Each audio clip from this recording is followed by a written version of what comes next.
నా ఫ్రెండ్ గురించి ఎక్కడుందో తెలుసుకోవాలనుకుంటున్నాను. నేను స్టార్ స్కూల్లో ఏసీ కాలేజీలో ఇద్దరం చదువుకున్నాము. అమ్మాయి పేరు వంగర సునీల శ్యామ్ రాజ్యలక్ష్మి. వాళ్ళ అమ్మ star school teacher, Anasuya teacher, drill teacher.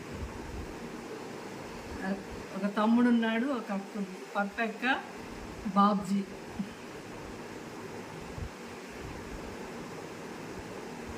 నా పేరు స్కూల్లో గోళ్ళ సుజాత.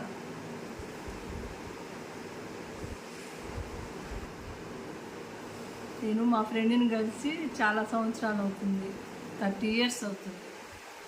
అమ్మాయిని కలవాలని ఉంది నాకు. ఎవరికైనా తెలిస్తే కామెంట్స్లో పెట్టండి. అక్కకి కానీ తమ్ముడికి కానీ తెలిస్తే తప్పకుండా